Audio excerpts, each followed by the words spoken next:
നമസ്കാരം. നമുക്കൊരു 2 കാർഡ് എടുക്കാം. വെറുതെ എന്താണ് നിങ്ങളുടെ ആ ഒരു സിറ്റുവേഷൻ എന്താണെന്ന് മാത്രം രണ്ടല്ല, ഒരു 3 കാർഡ് എടുക്കാം. Okay.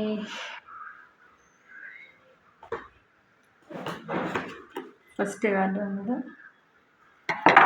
9 of Swords,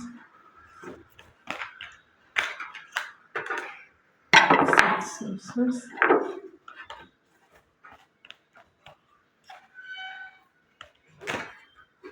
Ace of Cups,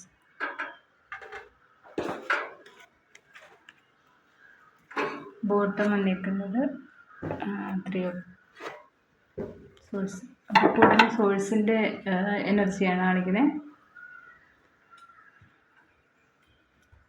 നിങ്ങളുടെ ജീവിതത്തിൽ എന്തൊക്കെയോ കുറേ നാളായിട്ട് കുറേ വിഷമം ഉണ്ടായിരുന്നു. ഭയങ്കര പെയിൻഫുള്ളായ സിറ്റുവേഷൻ കടന്നു പോയിക്കൊണ്ടിരിക്കുകയായിരുന്നു. നിങ്ങൾക്ക് എന്താണ് ഒട്ടും അങ്ങോട്ട് മുമ്പോട്ട് പോകാൻ വയ്യാത്ത പോലെ, നിങ്ങൾ ഉറങ്ങുമ്പോൾ പോലും ഉറങ്ങാൻ പറ്റില്ല, അത്ര സ്വപ്നം പോലും കണ്ട് എഴുന്നേൽക്കുന്ന ആ ഒരു എനർജി എന്ന് വെച്ചാൽ അത്രമാത്രം ഒരു ഭയത്തിലായിരുന്നു നിങ്ങൾ മുമ്പോട്ട് പോകുന്നെങ്കിൽ അതിൽ നിന്നൊരു ചേഞ്ച് വരുവാണ്. എന്ത് കാര്യത്തിനാണോ നിങ്ങൾ ആ ഒരു വിഷമിച്ച് സങ്കടപ്പെട്ടിരുന്നത്, ആ ഒരു കാര്യത്തിൽ നിന്ന് നിങ്ങൾക്ക് ചേഞ്ച് ആവുകയാണ്. 6 of Swords വന്നിട്ടുണ്ട്. ഇനിയിപ്പോൾ ഒരു നല്ല ഫ്യൂച്ചറാണ്. നിങ്ങൾ ഭയങ്കര സന്തോഷത്തിൽ എൻജോയ് ചെയ്ത് മുമ്പോട്ട് പോകുന്നത്.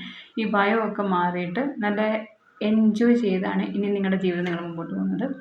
Ace of Cups, നിങ്ങൾ പാസ്റ്റിൽ എന്തൊക്കെയാണോ ആഗ്രഹിച്ചിരുന്നത് ആ ഒരു കാര്യങ്ങളൊക്കെ ഇനിയിപ്പോൾ നേടാൻ തുടങ്ങും. കാരണം നമ്മൾ എൻജോയ് ചെയ്ത് സന്തോഷത്തിൽ മുമ്പോട്ട് പോകുമ്പോൾ തന്നെ നമ്മുടെ ജീവിതത്തിലേക്ക് എല്ലാ കാര്യങ്ങളും അട്രാക്റ്റായി വരും.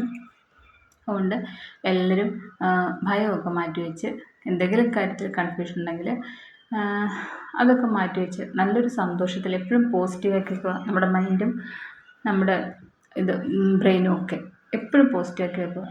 വേണ്ടത് ഇങ്ങനെ നെഗറ്റീവ്സ് ഒക്കെ ഇട്ടിട്ട് അത് തന്നെ ചിന്തിച്ചുകൊണ്ടിരിക്കാതിരിക്കുക. അപ്പോൾ എന്തായാലും നിങ്ങളുടെ ഒരു പേടിയുള്ള കാര്യങ്ങളൊക്കെ പൂർണ്ണമായിട്ടും മാറി നിങ്ങളൊരു സന്തോഷത്തിലേക്ക് എത്തിയിട്ടുണ്ട്. നല്ല നല്ല യാത്രകൾ, ഒരുപാട് സന്തോഷത്തോടെ നല്ല സ്നേഹിക്കുന്ന വ്യക്തികളുമായിട്ട് നല്ല യാത്രകളൊക്കെ ഉണ്ട്. എന്തായാലും പാസ്റ്റിൽ നിങ്ങൾ ആഗ്രഹിച്ച എന്തൊക്കെയോ കാര്യങ്ങൾ നിങ്ങളുടെ ജീവിതത്തിലേക്ക് വരുവാണ്. അപ്പോൾ ഒരു പെയിൻഫുള്ളായ സിറ്റുവേഷൻ പൂർണ്ണമായിട്ട് മാറുന്നുണ്ട്. ഇതാണ് ഞാൻ വെറുതെ ഒരു കാർഡ് എടുത്ത് നോക്കിയത്. നമുക്ക് ഇടയ്ക്കിടയ്ക്ക് ഇതുപോലൊരു റീഡിങ് എടുക്കാം. ഓക്കെ. എല്ലാവർക്കും ഇഷ്ടപ്പെടുമെങ്കിൽ ലൈക്ക് ചെയ്യുക, കമൻറ്റ് ചെയ്യുക. Thank you.